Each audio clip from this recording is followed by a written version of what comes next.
Maginnis, your Democratic candidate for U.S. Senate. I was rude a little bit earlier. I want to thank all of you for coming out today. Believe it or not, this being a U.S. Senate race, you are actually probably one of the largest crowds we've actually gotten. And that happens when you have, yeah, exactly.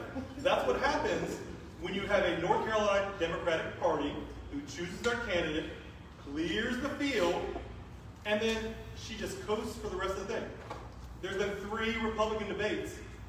There's been 0 Democratic debates. Does anybody wonder why that is? You see 3 great candidates here today. There are 11 candidates, 10 candidates besides Sherry Beasley, and you haven't heard us. So at least if you take from today, you should be asking, why haven't there been any forums? North Carolina Democratic Party, you're supposed to be doing us right. Why haven't we heard from these candidates? I'm going to answer the question.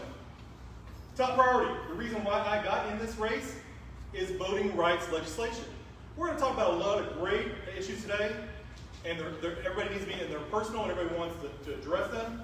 But if we do not get voting rights legislation passed, we're not going to be in power. Republican legislatures have put in voter suppression laws. They gerrymandered maps, so we're going to lose the House for generations. They're taking away nonpartisan electoral decisions from nonpartisan committees, putting it in partisan hands. This is it. This seat, I got in this seat late. I got in this race late because I didn't see anybody else talking about voting rights legislation in this race, and I haven't seen it from other candidates either. Every single candidate, this should be the number one priority. Number one priority, voting rights legislation. Let's get that passed, and then let's go ahead and talk about everything else. It's voting rights legislation.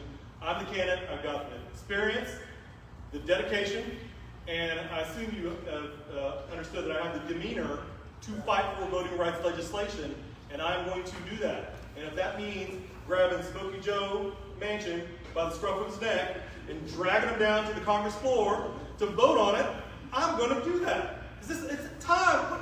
It's time. We're not playing anymore. It is time to get this passed. I'm DK Maginnis, your Democratic candidate for U.S. Senate.